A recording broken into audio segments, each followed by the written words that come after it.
और सब तो पहले खालिद खोखर साहब तुहाडे शुरू करते हैं। तुसी वो पहले आदमी हो जिन्होंने इस साल पहली दफ़ा इंकशाफ किया सीगा कि कनक की पैदावार जिहड़ी है वो बहुत घट है ते हुण सरकार महकमा ज़राअत ते कहंदा पूरी है और महकमा ज़राअत दे कहण दे उत्ते सीएम साहब भी कह रही हैं। जी बहुत शुक्रिया। एक्चुअली मेन वजह है कि साढ़े इस दफ़ा फास्फेट खत्म का इस्तेमाल नहीं होया। जिथे असी 24 लाख टन इस्तेमाल करते सी DAP उत्थे कोई 12.5-13 लाख टन इस्तेमाल हुई है। उसका इंपैक्ट भी आया है जी पैदावार उत्ते। थोड़ी बहुत काश्त भी कमी सी। एक्चुअली काश्तकार दिल बर्दाश्त सी। काश्तकार को एक चीज़ का यकीन नहीं है कि उन्होंने रेट मिलेगा नहीं मिलेगा, क्योंकि पिछले 2 सालों के जब उसने 2200 अरब रुपया उसके रेट तो कम मिलया, उसनों नुकसान होया तो उस वक्त उसकी परेशानी की इंतहा है। मैं वो जज्बात का लफ्ज़ इहाता करके नहीं दस सकता तुहानूं, बल्कि उसकी तकलीफ की मैं शिद्दत तुहाडे तक नहीं पहुँचा सकता।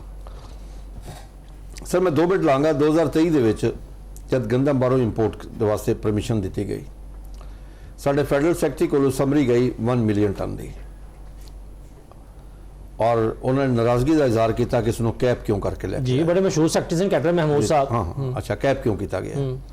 उन्होंने चुक के मारी। उस तो बाद उन्होंने अनलिमिटेड इजाजत देती बगैर कैप तो 35,87,000 टन बारों गंदम आ गई, जिहड़ा कि कतल किस होया? एक काश्तकार का कतल होया, मुआशी कतल होया काश्तकार का, और पाकिस्तान की मैशत का कतल होया उहदे नाल, जिहड़े अगले सालों असीं अज तक उस चीज़ नूं भुगत रहे हैं। उस तो बाद 2024 दे विच पंजाब हुकूमत ने 3900 अनाउंस किया कि तुहानूं रेट मिलेगा 3900। अप्रैल के महीने तक जी बैग मिल रहे हैं, ये हो रहा वो हो रहा, ज़बानी कलामी गल्लां एंड ते क्या जी असी खरीदारी नहीं कर रहे, डीरेगुलेट है। काश्तकार की कमर टुट गई। लेकिन डीरेगुलेट करने तो बाद जुल्म किया कि 8 अगस्त 2024 नूं हुकूमत ने पंजाब बल्कि फूड डिपार्टमेंट ने डायरेक्टर फूड पंजाब ने सैकटरी फूड पंजाब सन उससे मौजम सिपरा साहब नहीं DG food Punjab DG food के ऑर्डर सन अच्छा ऑर्डर कर देते। मुख्तलिफ अजला के रेट फिक्स करते 2600 तो लैके 2700 रुपये तक। 2800 के उत्ते FIR दर्ज हुई भावल नगर के। असी बर्दाश्त किया। अगला साल फिर आ गया 2025 की खरीदारी। हुकूमत ने कहा कि असी पंजाब हुकूमत ने कि EWR सिस्टम लैके आ गए हैं। फूड डिपार्टमेंट ने बड़ी मेहनत की है, बड़ी स्ट्रगल की है, तनख्वाहां हलाल कर लिया ने, ठंडे कमरे जो बैठते हैं उन्होंने बड़ी मेहनत की थी। फूड डिपार्टमेंट ने हद तो ज़्यादा। पूरा सीजन खत्म हो गया, EWR सिस्टम ना आ सकिया। उहदा होया कि DG और सैकटरी ट्रांसफर हो गए जी। हुण उस तो बाद अगला साल 2026 आ गया जी। 2026 दे विच फिर वही गल, नवा DG नवा सैकटरी कि जी बड़ी मेहनत हो रही है, दिन रात मेहनत की जा रही है, दिन रात लगे हुए हैं और दिन रात एक करके AC चलते पे, AC बंद ही नहीं कर रहे इस वास्ते कि पसीना ना आ जाए। काश्तकारां वास्ते मेहनत हो रही है, इस कौम वास्ते मेहनत हो रही है, सब हो रही है। जब पता चला पटिया पहाड़ से निकले चूहा, पता लगा कि एग्रीगेटर आ गए ने, फलां हो गया, ये हो गया, पता ही लगा कि कम जीरो नहीं होया, एक जीरो इस मैशत का कतल होया, काश्तकार की बर्बादी करके रख दी। एग्रीगेटर दे बैंकों नाल मामलात भी तय ना करवा सके, जिहड़ा कि फूड डिपार्टमेंट का काम सी एक कराना, DG फूड का काम सी। और DG फूड साहब ने की काम रखा जी, 5 क्लब जाके बैठना शुरू कर दिता, जिथे काश्तकार जाके कोई शख्स उसनों जाके मिल ही ना सके, मुलाकात ही ना कर सके, कोई भी जाके उसनों अपने दर्द दिल ही ना सुना सके कि जनाब साढ़े नाल की हो रहा है। साड़ी गंदम पंजाब की आई यकम अप्रैल तो आना शुरू हुई रहमियर खां दे विच। सर 2800 रुपये से सेल शुरू हुई है। जब रेट 23 अप्रैल को आके 3500 टच किया, उस वक्त महकमा आ गया जी, बड़ा शोर जोर महकमा आ गया जी। मंडिया ऐलानात शुरू हो गए कि 3500 तो जो ऊपर करेगा उसके खिलाफ FIR होएगी। काश्तकार परेशान, भाई तुसी एक खुद ऐलान किया पहले डीरेगुलेट, सही उसको डीरेगुलेट नहीं किया। हुण अगर सानू अज रेट अगर कुछ अगर बाकी 20% का रेट बेहतरा मिलना शुरू है, तुसी फिर इंटरवीन कर लिया, पकड़ दकड़ शुरू हो गई। अच्छा फिर एग्रीगेटर उन्होंने जबरदस्ती बिठाया, उन्होंने को पैसे कोई नहीं सन एग्रीगेटर को भी। कई ट्राले जाके 6-6 7-7 दिन खड़े रहे उथे उतरन भी ना। अच्छा कई कहना असी 4 किलो, अब्दुल हकीम की मैं तुहानूं मिसाल देना, वीडियो बनी हुई मैं तुहानूं शेयर कर देंगा, 4 किलो काट दो जी बोरी नूं। काश्तकार मरे कि उसने मेहनत की है, बड़ी कोशिश की है, उन्होंने हक लाल की रोजी डाका मारिया जा रहा है। ਮੈਂ ਖੁਦ ਸੈਕਟਰੀ ਨੂੰ ਭੇਜਿਆ, ਡਾਇਰੈਕਟਰ ਡੀਜੀ ਨੂੰ ਭੇਜਿਆ, ਸਾਰਿਆਂ ਨੂੰ ਭੇਜਿਆ ਕਿ ਉਹ ਹਾਜੀ ਸਨ ਸੀ ਉੱਥੇ ਜਨਾਬ ਲਈ ਉਹ 4 ਕਿਲੋ ਕਰ ਰਹੇ ਸਨ। ਔਰ ਮੇਰਾ ਖਿਆਲ ਹੈ ਸ਼ੋਕਾਜ਼ ਨੋਟਿਸ ਵੀ ਜਾਰੀ ਹੋਇਆ ਹੈ। ਸਰ ਕੀ ਫਾਇਦਾ ਸ਼ੋਕਾਜ਼ ਨੋਟਿਸ ਦਾ? ਸਰ ਦੇਖੋ ਨਾ, ਉਹ ਖਰੀਦਾਰੀ ਤਾਂ ਨਹੀਂ ਹੋ ਸਕੀ ਨਾ, ਗੱਲ ਤੇ ਹੈ ਨਾ, ਉਹ ਖਰੀਦਾਰੀ ਨਹੀਂ ਹੋ ਸਕੀ, ਯਾਨੀ ਕਿ ਫੂਡ ਡਿਪਾਰਟਮੈਂਟ ਟੋਟਲ ਫੇਲਿਅਰ ਹੋਇਆ। ਮੈਂ ਤੁਹਾਡੇ ਪਲੇਟਫਾर्म ਤੇ वैसे हुकूमत ਨਾਲ मैं मुतालबा करना ऐसे इस वक्त मैं पाकिस्तानी हाँ और मेरे तो ज़्यादा मुहब्बे वतन भी कोई नहीं, काशकार तो ज़्यादा, क्योंकि मैं अपनी ज़मीन का टुकड़ा चुक के किसी दूसरे मुल्क मुंतकिल नहीं कर सकता। मेरा जीना पाकिस्तान है, मरना पाकिस्तान है, मेरी औलाद इत्थे है, जायदाद इत्थे, तालीम इत्थे, सेहत इत्थे, मेरा कब्रिस्तान इत्थे, मेरा ईमान इत्थे है। सर वो लोगों का सीटां ते बहना मैं यकीन कर लवो इस वक्त मौजूद होना जिन्हों का इतना बड़ा फेलियर है, लखा दी तनख्वाह ले लिया, एडे वड्डे वड्डे दफ्तर ले ले, एडी वड्डी वड्डी गड्डियां ले लिया और कम जीरो। और उन्होंने ये अंदाजा ही कोई नहीं है कि पाकिस्तान का नुकसान कितना बड़ा।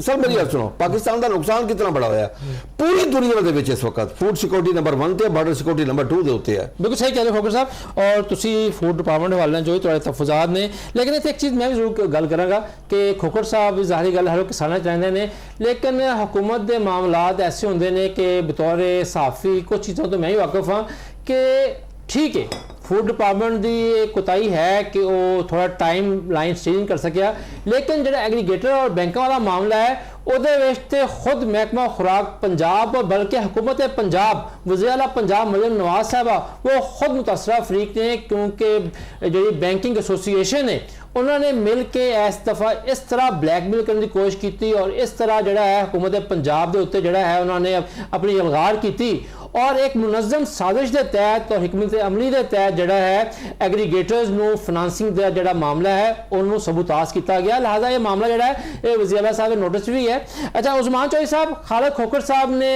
बहुत अपने शिकायत की ने और मुतालबात भी किए ने, इसी वास्ते मैं चाह रहा कि हाफिज अहमद कादर साहब तो पहले तुसी चूंकि फूड डिपार्टमेंट के सीनियर अफसर हो, तुसी खालिद खोखर साहब ने जो किया है वो की हकायक बयान करते हो?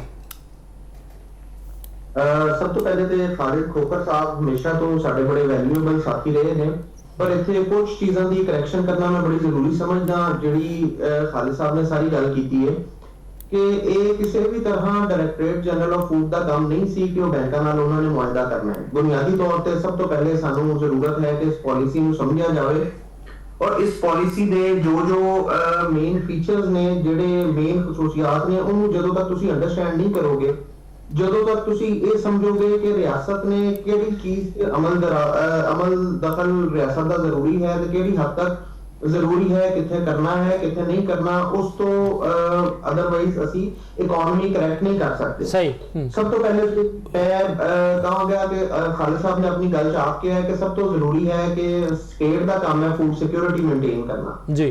ਤੇ ਇਹ ਪਾਲਿਸੀ ਇਸ ਵਕਤ ਜਿਹੜੀ ਅਸੀਂ ਲੈ ਕੇ ਆਏ ਆ ਇਹ ਜ਼ਰੂਰ ਨਵੀਂ ਪਾਲਿਸੀ ਹੈ, ਇਹਦੇ ਵਿੱਚ ਜ਼ਰੂਰ ਇੰਪਰੂਵਮੈਂਟ ਦੀ ਗੁੰਜਾਇਸ਼ ਹੋਏਗੀ, ਇਹਦੇ ਵਿੱਚ ਜ਼ਰੂਰ ਕੋਈ ਨਾ ਕੋਈ ਇਸ ਤਰ੍ਹਾਂ ਦਾ ਐਗਰੀਗੇਟਰ ਵੱਲੋਂ ਕੋਈ ਨਾ ਕੋਈ ਚੀਜ਼ ਜ਼ਰੂਰ ਹੋਈ ਹੋਏਗੀ, ਬਟ ਉਸ ਹਰ ਚੀਜ਼ ਦੀ ਰੈਮੇਡੀ ਮੌਜੂਦ ਹੈ, ਉਸ ਹਰ ਚੀਜ਼ ਦੀ ਰੈਮੇਡੀ ਕੀਤੀ ਜਾ ਰਹੀ ਹੈ।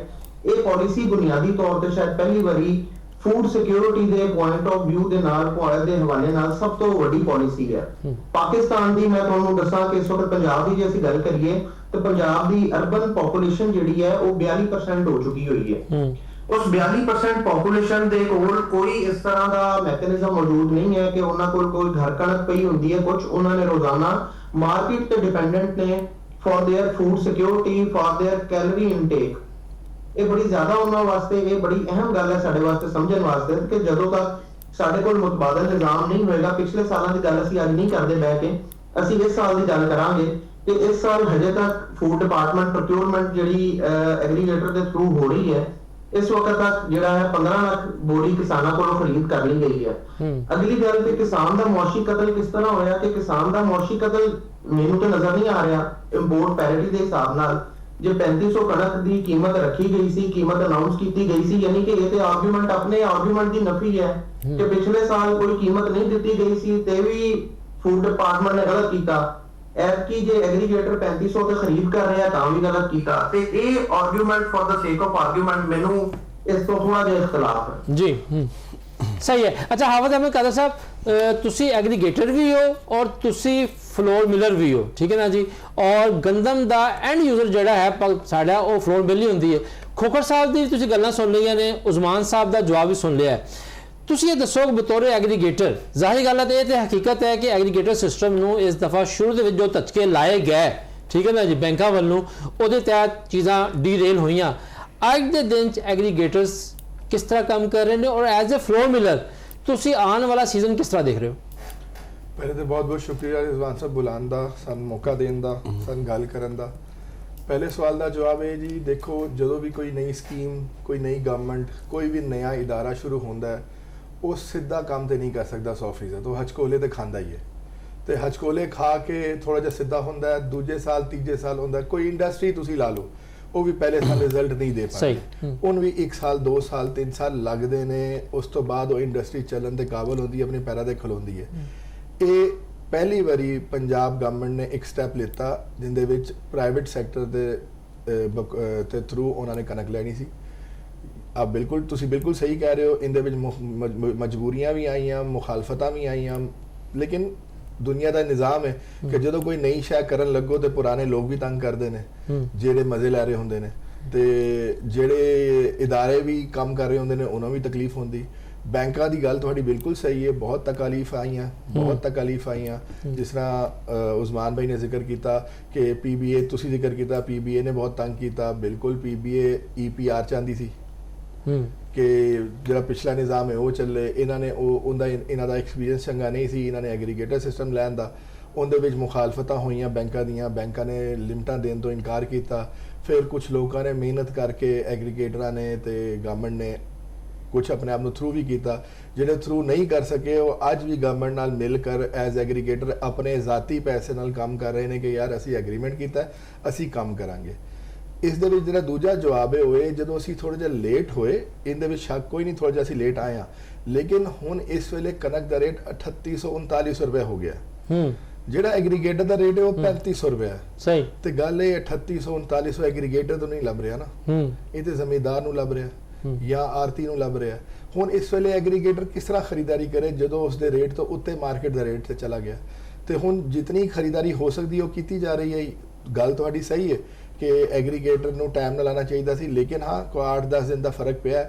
ਲੇਕਿਨ ਉਸ ਦੇ ਬਾਵਜੂਦ ਐਤਕੀ ਕਣਕ ਦਾ ਰੇਟ ਬਹੁਤ ਜ਼ਿਆਦਾ ਵੱਧ ਗਿਆ, ਜਿਹੜਾ ਡਾਇਰੈਕਟਲੀ ਜ਼ਮੀਂਦਾਰ ਨੂੰ ਫਾਇਦਾ ਹੋਇਆ, ਤੇ ਇਹ ਬੜੀ ਚੰਗੀ ਗੱਲ ਹੈ।